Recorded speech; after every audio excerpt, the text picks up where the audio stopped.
And welcome back, everybody, to another episode of Benched with Bubba. This will be episode 537. It's a special series we are beginning on the Benched with Bubba podcast, previewing each and every one of the 30 MLB teams for your fantasy baseball purposes, trying to match up each team with someone that is either a fan or knowledgeable of the team.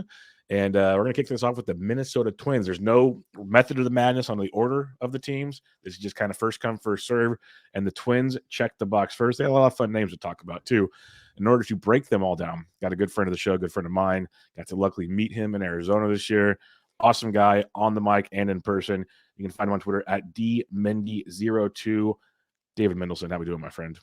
Bubba, what's up, man? Not much. Pumped to be back on the show with you. Bench with Bubba, the standard for podcasts, for shows, and it's gonna be fun because I may rant about some of the, to be honest, a lot of Twins, just because I'm an in the closet Twins fan, which just means that I'm not really public with my fandom about it, but they've been hurting me for so long. It's just been a love-hate relationship. I get it, man. I get it. Like on the football side of it, I'm a Dolphins fan, so trust me, I have a very love-hate relationship with the Dolphins every year, where they get your hopes up, then they shoot you down, and you're just wondering, what are we doing here in mediocrity? Mm-hmm.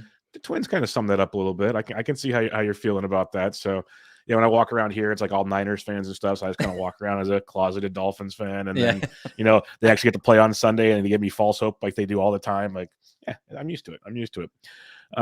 Before we get into the Twins, though, you have a slew of stuff you're always doing. You're a busy man. So why don't you plug away everything? You got the Triple Play boys. You guys have the Triple Play house in Arizona. Like, you got all kinds of stuff going on. Coined by you. That was stuck for the whole weekend. You can find me on Twitter at dmendio2. And number one is always going to be Triple Play Fantasy YouTube channel, podcasts, the Triple Play Fantasy Baseball podcast. Every single week we record that.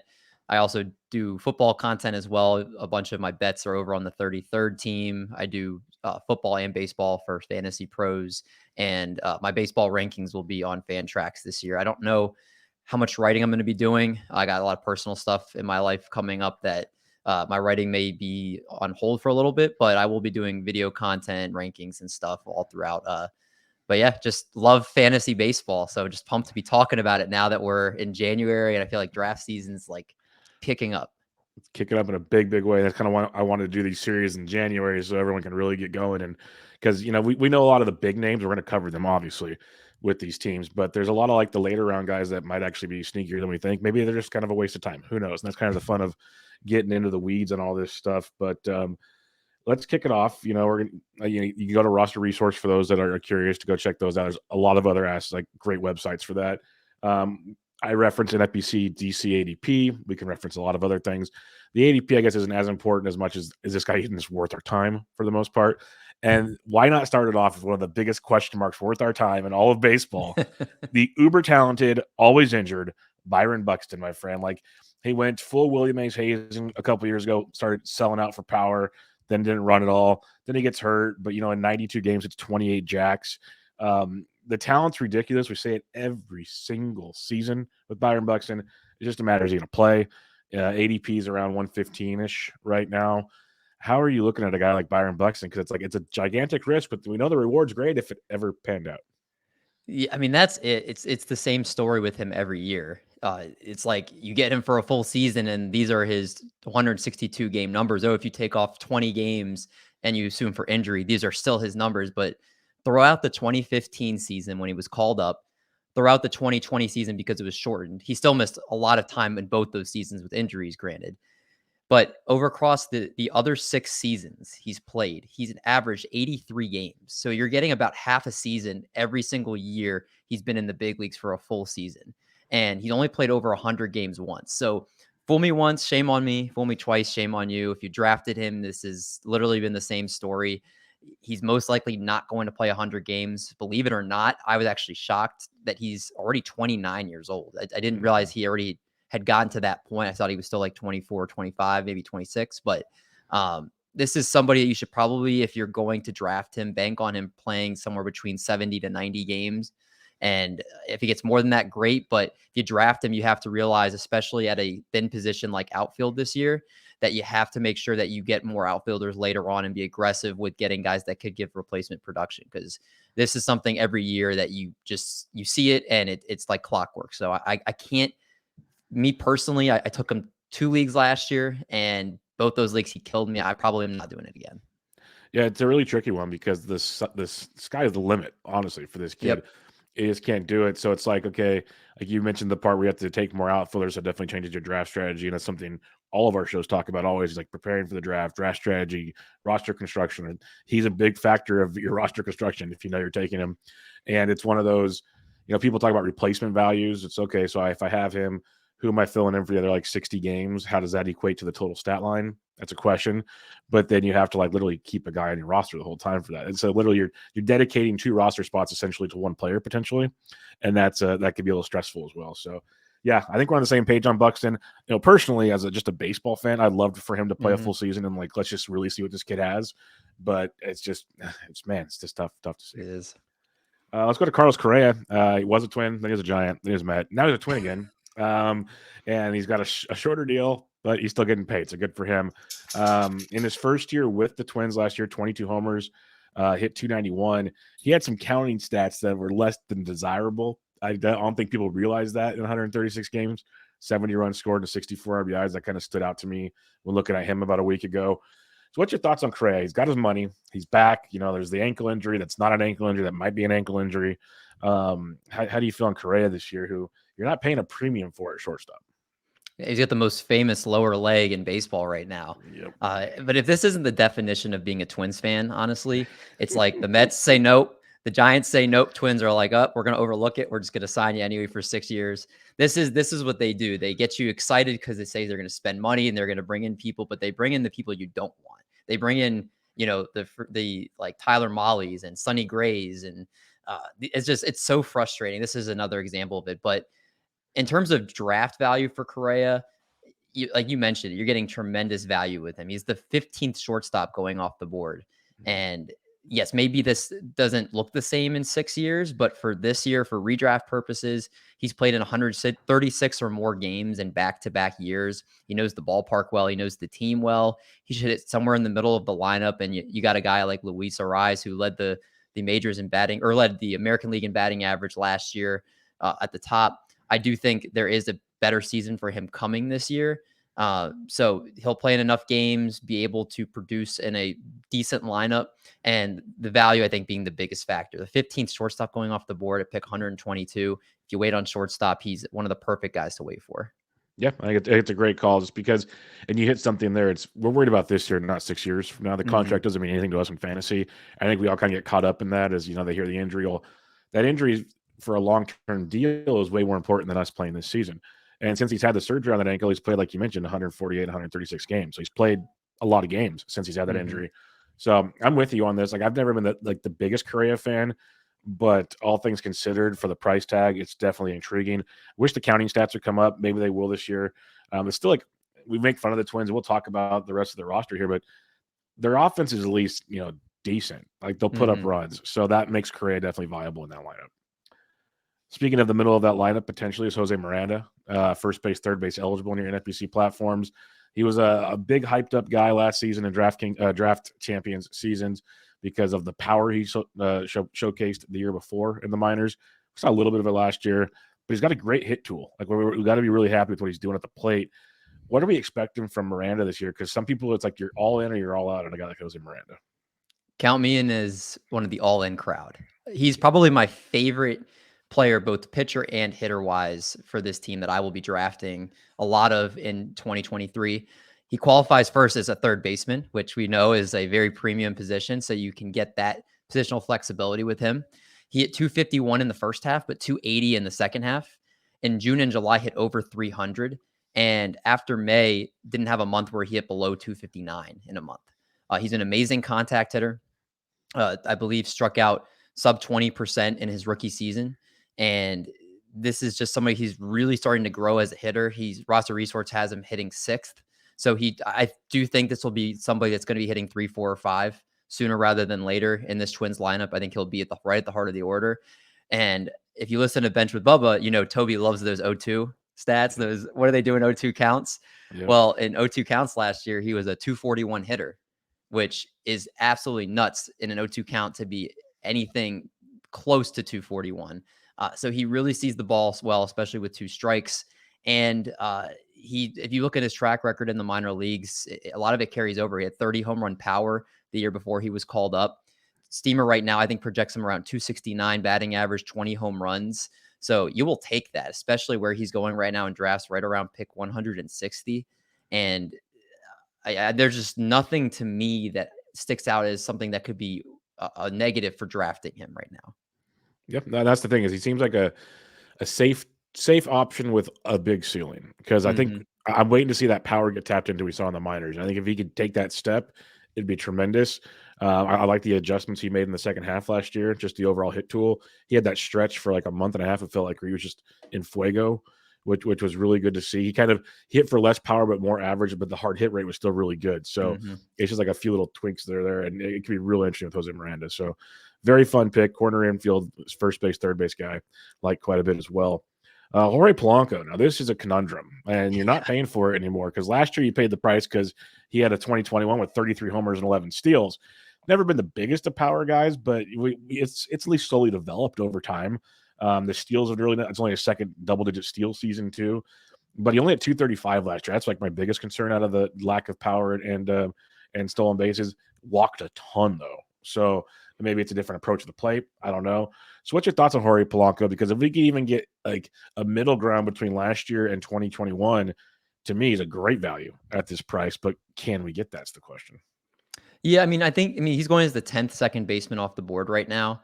And you were talking about like 2 years ago, we paid the premium 33 homers and 11 stolen bases. And people were just, banking him in for some regression, but not 16 homers and 3 stolen bases regression. Keep in mind, he did play 40 something less games last year. But this is someone I expect to kind of settle somewhat in the middle. I think he's a 20 homer, 10 stolen base player, especially with the expected rise of stolen bases this year.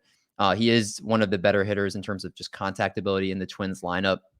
And if he plays 130 games, I think he will give you that 2010 type of line. I think he's somebody that's a solid player. He's not going to be a league winner for you, but at a premium position like second base where there's a lot of uncertainty going, I do think the batting average, maybe you can't expect him to be a 270, 280 hitter, but maybe he hits 250, 260 with those 20 and 10. So I like him. I'm not jumping like through the roof to try to draft him, but if he falls to me and kind of depending how I construct my roster, I definitely have no problem drafting him. Let's just have some fun here when we compare a guy like Jorge Polanco because he is intriguing. And you mentioned he's the 10th second baseman off the board. Let's compare him to, well, the fun one's always Jonathan India. Are you buying an India or would you like Polanco? I mean, I think is India like 15th, the 15th second baseman He's off the board? 14th now. He's moved up a little bit. Yeah, but yeah, he's like about 18 picks later. I think I like India's upside a little bit more. Yeah. I think last year he was hurt, and I think he's going to bounce back in a major way this year. And the last one I'll ask you because there's a bunch of them here, but you could have Polanco at around pick 175, or you can wait and get either Gene Segura or Colton Wong at 230 and 239. That's interesting. Colton Wong, I do like him. I don't find myself drafting too much of him. Gene Segura, I think, is one of the more undervalued players in baseball. He produces and not a lot of people talking about him. I probably could see myself waiting more for one of those guys, especially with that gap of ADP. Again, nothing wrong with Polanco, but when you put those type of other players you can get after him, that probably is going to be the way I would probably construct more of my rosters. Yeah, that's why it's an interesting dilemma with Polanco. It's if we knew we were getting the power guy, it'd be a big difference. But I don't like. I think your line of 20 and 10 with like a 260 is very good, very reasonable. But man, like we can get similar stuff at a later date potentially, Agreed. and that's where it gets interesting. You mentioned Luis Arraez earlier. He's an on-base machine because he hits over 300 and doesn't strike out at all. He doesn't have a lot of power though or speed. Like there's not a whole lot else he offers to the table. But batting average and runs scored, he's going around pick 213, 214. Like he's a really good, probably real life player, but and he's first base too, which makes it really, really tricky. So how are you looking at a guy like Luis Arraez for fantasy purposes? I think he's the perfect player if you're waiting on batting average. Like if you take guys early in your draft, you're chasing power, you're chasing speed, and you're not necessarily looking at batting average. He's someone you can definitely make sure you target. And you might have to jump like a round or two for, because I'm sure a lot of people will have the same thought. Like, let me help improve my batting average. I'll target Luis Arraez around pick 200. I mean, that's what he is pretty much. Empty batting average. You mentioned only 8 home runs. If you play in points leagues, he's a 10% K rate or less every single season. So he always makes a ton of contact. He'll score near 100 runs at 88 last year, top of the Twins lineup. Plays corner infield, but at that first base eligible position. And he might even pick up more eligibility. You never know. The Twins will move him around a lot this year, turning with injuries. So he's definitely a very valuable piece for your fantasy team in terms of batting average, in terms of positional flexibility, and in terms of run scoring. Again, he's not one of those flashy players, but I think he's one of those guys you're happy you draft him and he's on your team at the end of the day.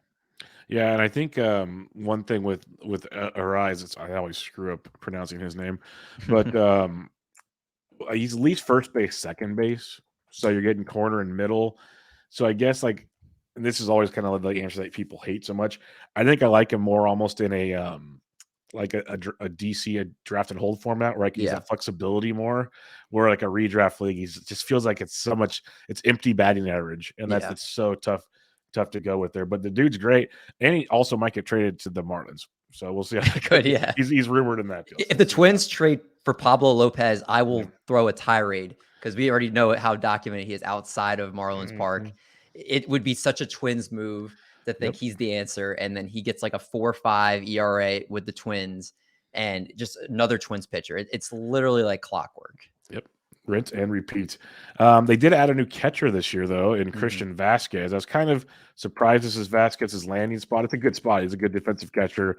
You got some pitchers that need some, a smart mind behind the dish.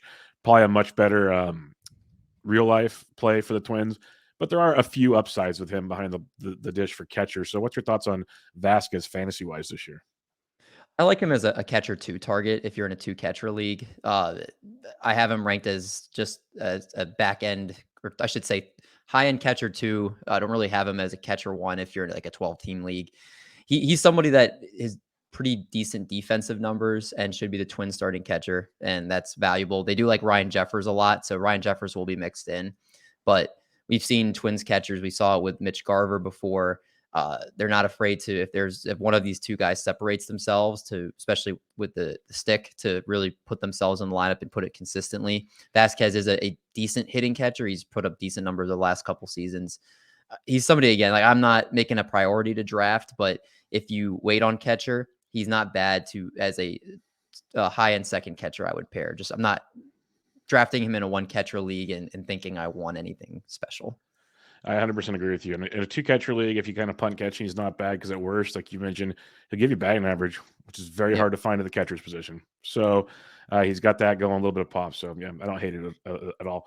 You mentioned Ryan Jeffers. Like, just a quick thought on this.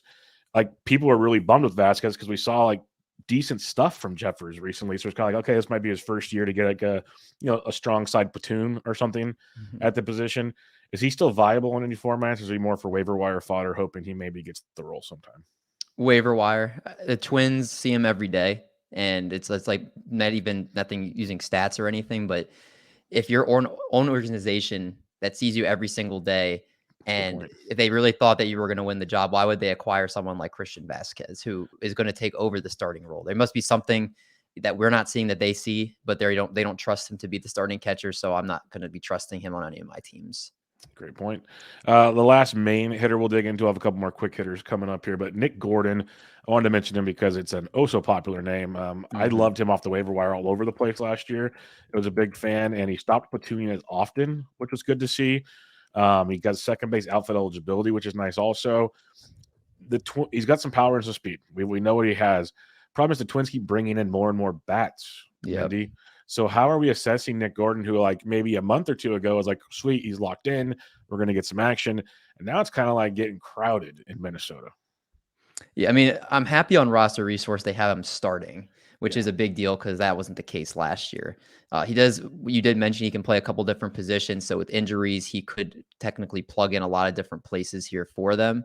But he really improved last year. I mean, you look at his overall line: 9 homers, 50 RBIs, 272 batting average in 138 games. It's decently solid for a 281 draft price. And he'll definitely have to get better against lefties. A 200 batting average and 91 plate appearances last year. But really in the second half last year, post All-Star break, 280 batting average, 5 homers, and 37 RBIs. So he had 37 of his 50 RBIs post All-Star break. and 3 less strikeouts despite 19 more plate appearances in the second half. Things really started to click for him. And I do think he's someone that's continually going to be improving. He's somebody that's not like a sexy name that people are talking about a lot, but again, playing multi-position guy that really looked like he kind of got locked in the second half. I do like him as a depth piece for your team. Yeah, I'm with you. I wish he would be locked into a better role, but Yeah. a lot of pieces here. Let's talk about some of those pieces. The Twins acquired Joey Gallo. Twins move. I literally, when I saw that come through like a few weeks back, I'm like, what? Why? Because I guess I'll just lump this together. You have Joey Gallo in the outfield. You still have Max Kepler, who we know what he is. He's almost like a Joey Gallo light, just minus the power. Like he's got power, not that much power, but OBP skills, bat average a little better.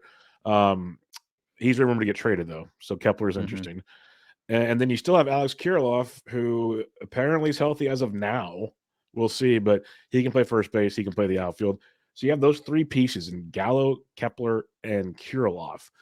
And we're entering draft season. How would you kind of dig into those three if you're approaching them in a draft? Just avoid them all, or do you have targets? It's funny because they're all going within 20 picks of each other too.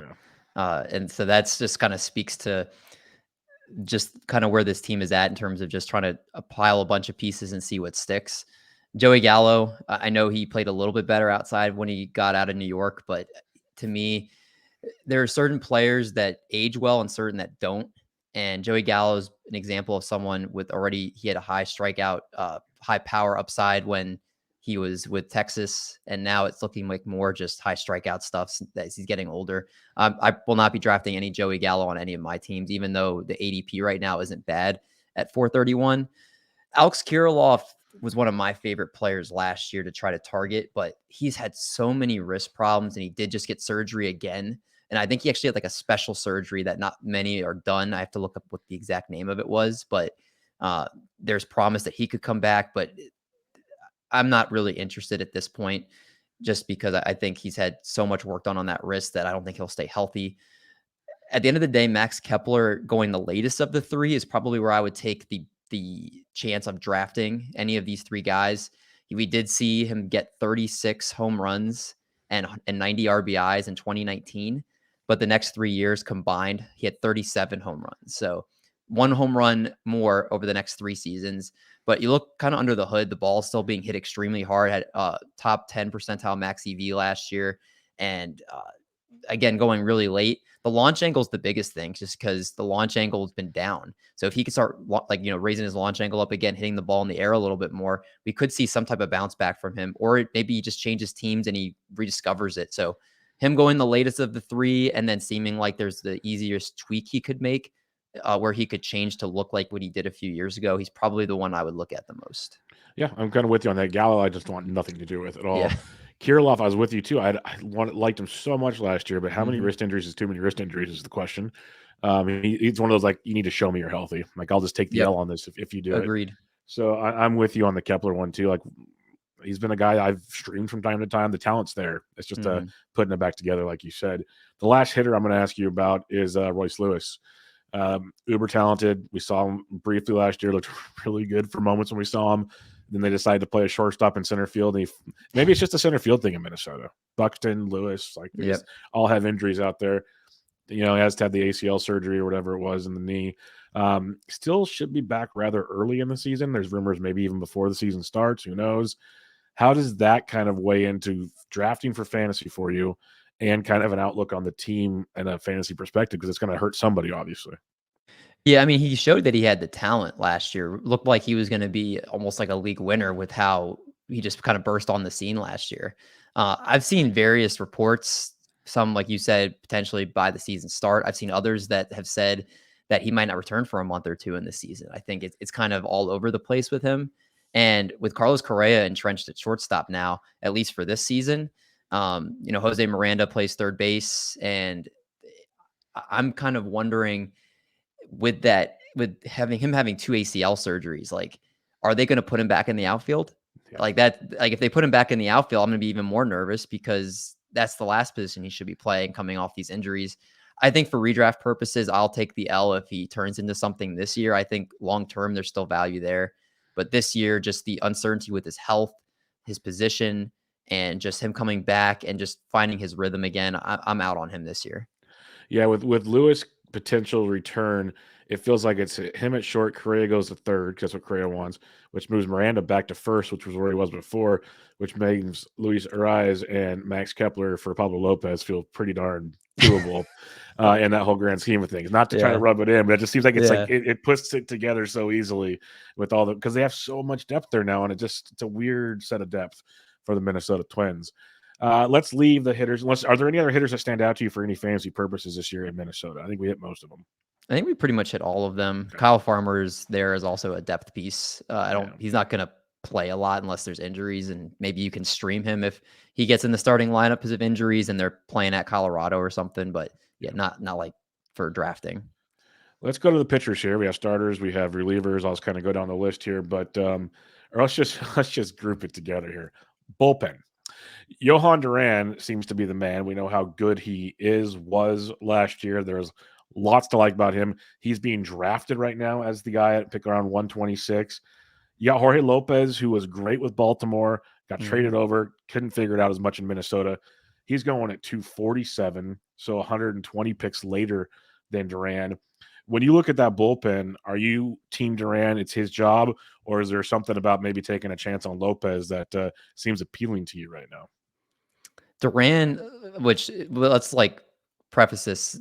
I think the Twins are doing what a lot of other teams are starting to do, and their best pitcher isn't necessarily your closer, and that's I think the case with the Twins and Jhoan Duran. He's the best pitcher in this bullpen. There's no question about it. If you look at his Statcast page, you need sunglasses because there's so much bright red there. 89 strikeouts and 67.2 innings, a 1.86 ERA, 0.98 WHIP. He's going to be the fireman for this team. He's going to be the guy pitching the ninth if the 3, 4, and 5 are coming in.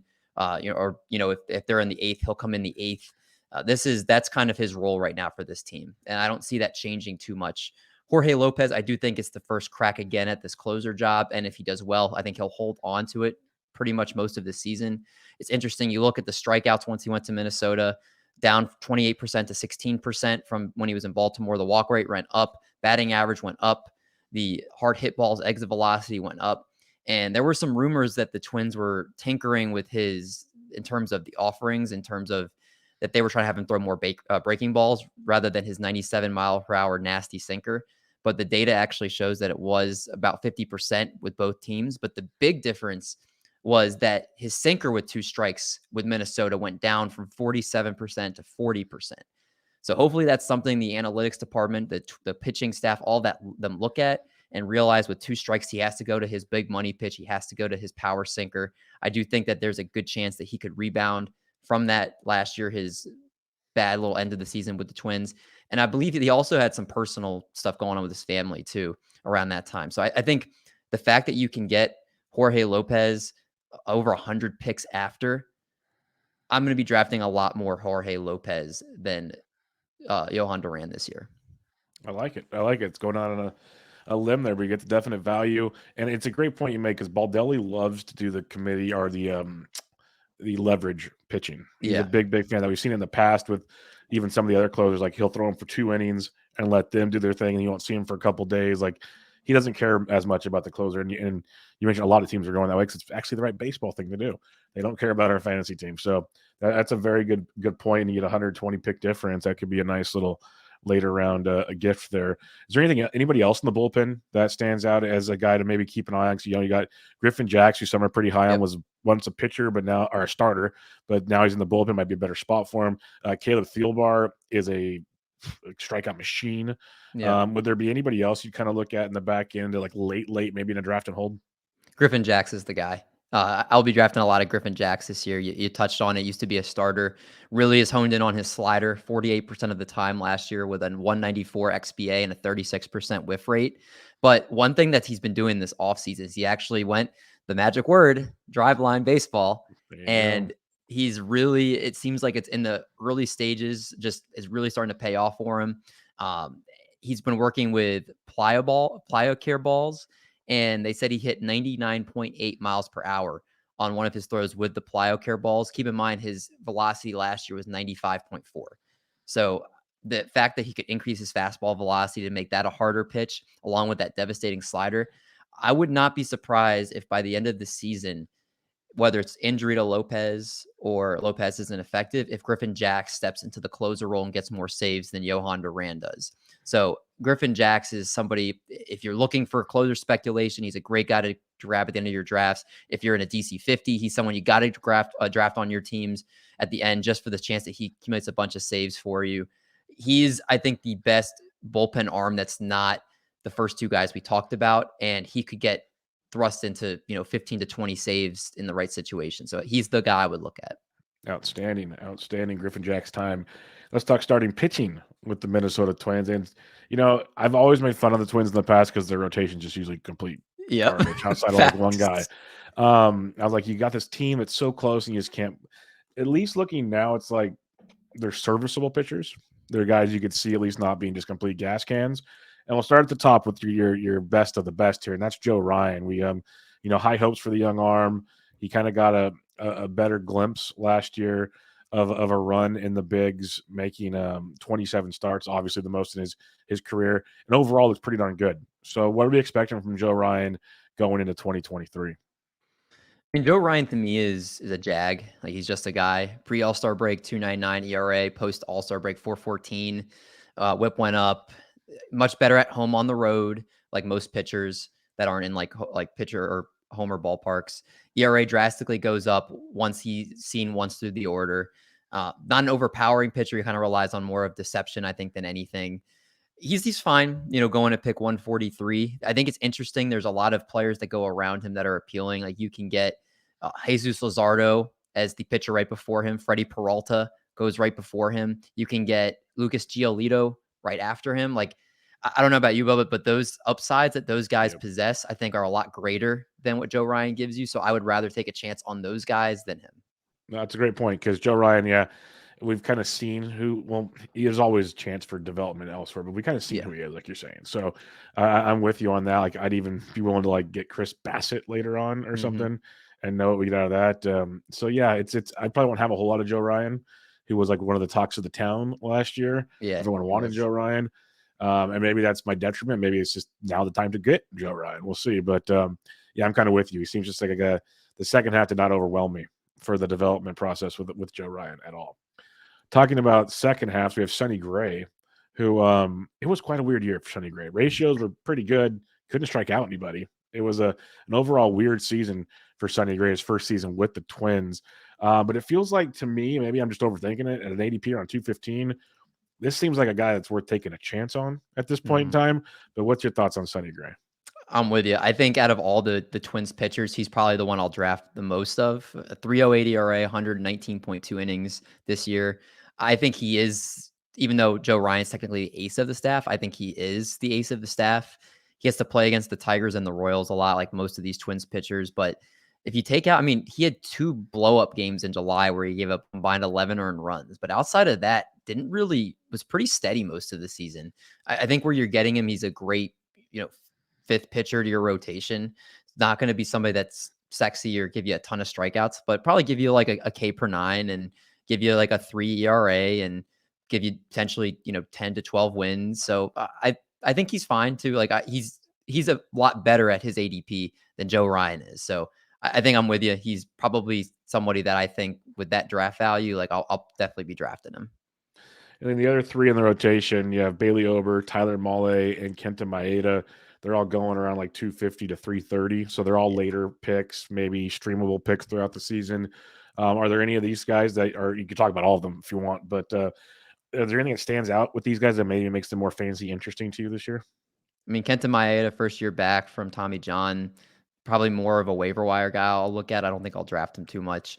Tyler Mahle just signed a 1-year, $7.5 million deal to avoid arbitration, but he had shoulder problems last year. Only pitched 16 innings for the Twins with a 4.40 ERA. Anytime I see shoulder problems, that scares me. I'm not going to be drafting him. I'm worried about his health. Probably the most appealing one is Bailey Ober, 4.19 ERA across 92.1 innings last year. He'll have some starts that he looks great and other starts where he looks like Bailey Ober. So I'm probably, if I'm going to draft again from these 3, I'll probably be Ober, but he's not like I got to have him type of guy. He's like, you know what? I could use him as my 7th starter, 8th starter for innings. If someone gets hurt, I can plug him in the right matchups. he's the healthiest arm of the three and the one I probably would trust the most for my fantasy team. All right, that works for me. Molly, I used to have high hopes for him, but you mentioned that you start talking shoulders and we start talking Mhm. problems. So I'm not a fan of that at all. And Maeda is interesting, but like you said, first year off the Tommy John, sometimes it takes a while to get that velocity Yep. going, but all it takes is a couple good bullpen sessions on video in spring training. And all of a sudden, Kenta's back. Because Yep. back in the day, we'd be talking about him in like that Joe Ryan range, probably, or at least Sonny Gray Yep. range. So he's interesting, He but is. I don't Yeah. know how much I'm in love with it at all. Any other pitchers that you think you could be sneaky sometime this year? Like those are the starters for now, but is there anybody on your radar? Like some teams have 6 and 7 starters. So anything else with the Twins? I mean, not really on like their major league roster. They don't really have any of the guys that are going to come in there and take the job. I mean, I know we'll be talking about some potential players that could be called up this year. Jordan Balzovich might, get a chance to be like a long man if and in the best case scenario for them. But uh, no, there's not like any starting pitcher potential candidates. I think right now on this roster that I could see being fantasy relevant. All right, then let's talk some minor league guys. Like it's crazy to think that Trevor Larnach is technically in the minors still. After Yeah. what I know it's been a rocky go for him, but he's still in the minor leagues. Austin Martin had a great AFL. We got to see it there. Everyone was raving about him. Again, kind of crowded in the infield these days in Minnesota. So, are there any prospects to like either take lates in drafts, or if you're playing in dynasty leagues or whatever that could pique your interest with Minnesota right now? Edward Julian's a big one. I know we saw him at the Arizona Fall League, Bubba. He was Mhm. the only one hitting opposite field home runs when they were doing the home run derby.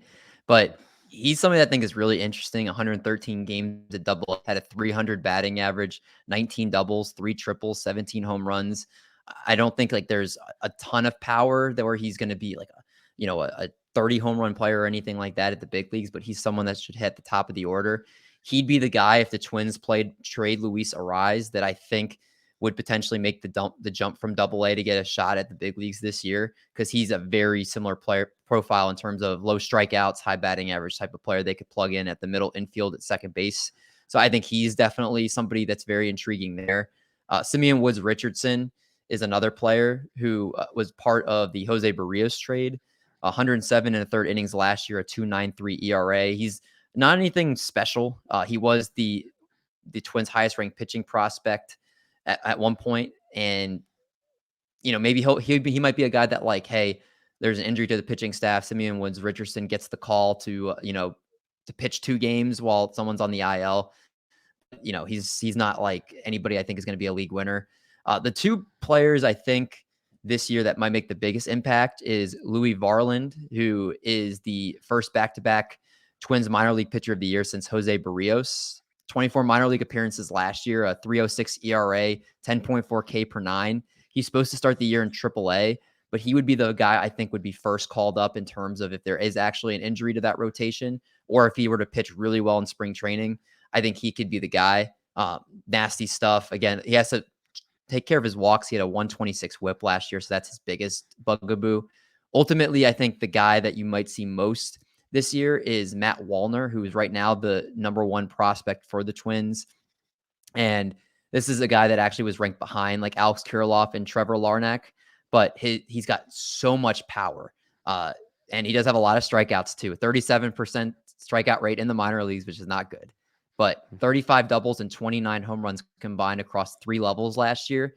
He might be the first guy if there's like outfield injuries and they trade, some of their depth that could get a chance. But again, could it be like another Miguel Sano type of thing where it's like homer or strikeout? Yes. So those are the most intriguing guys I think that have a chance to be an impact for the team this coming season.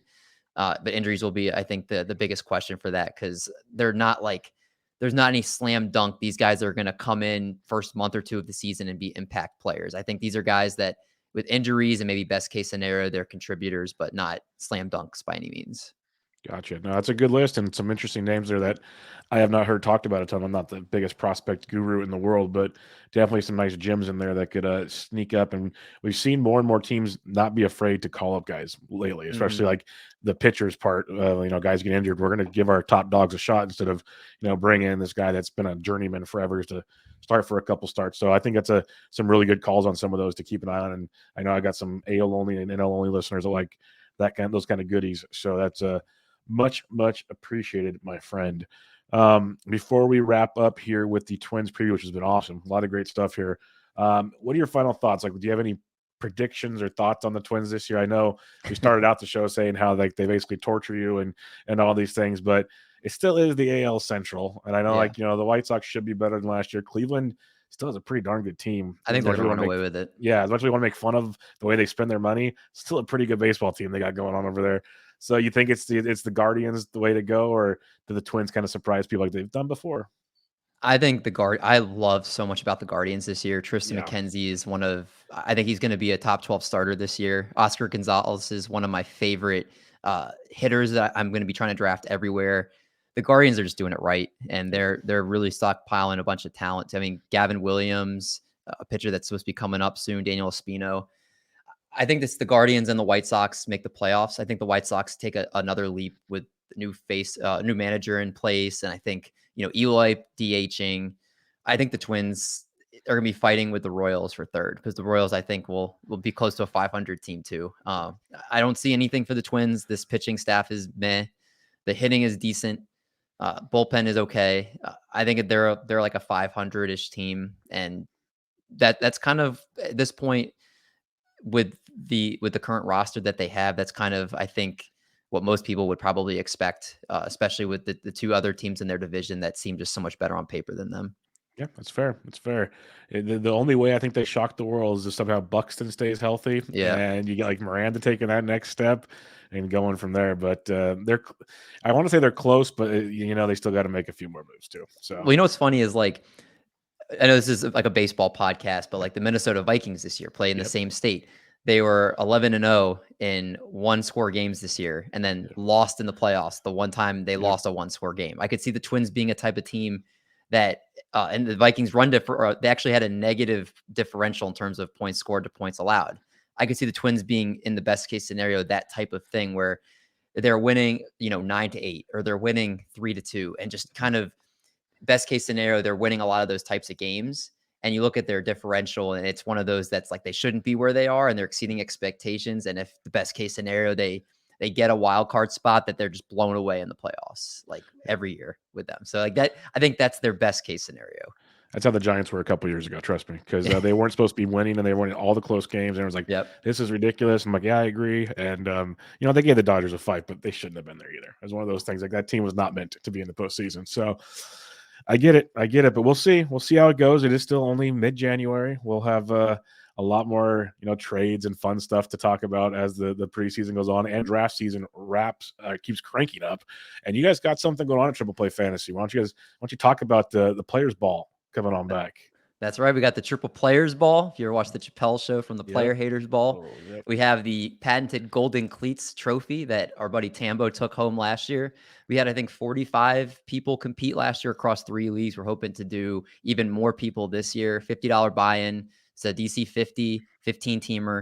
If you would like to join the league, you can message me on Twitter at dmendio2. That's, to be honest, like that's the league we really want to just get bumping this year. Yep. And it was fun last year. I think I started out as like the last 5 or 10 teams, and then I crept up to finish number 4 last year. So Nice. it's fun, man. It's yeah. If you're looking just to have a little bit of fun, get a trophy with your name engraved in it at the end. It's a fun little thing to chase there, and of course the bragging rights too. So Triple Players Ball. If you guys are interested, just send me a message on Twitter.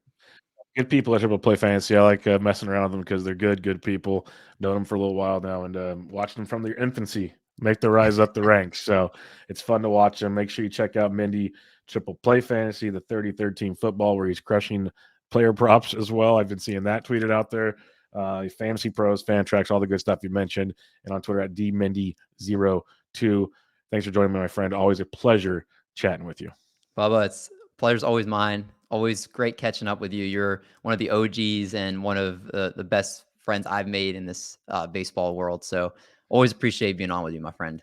Yep, and we'll do it again sooner than later, as always. And just remember, tell your brother I'm gunning for him right now because he got me on the last game. So just remind him of that. And Little Cheesecake, always sending the love at Triple Play. Oh, and you got Marty now. Marty's there Party, too. party. So yeah, Marty Party is a party. So no doubt about that. But we'll wrap it up there. Check out Mindy again on Twitter at dmindy02. This was Bench the Bubba, your Minnesota Twins season preview. Catch you guys next time.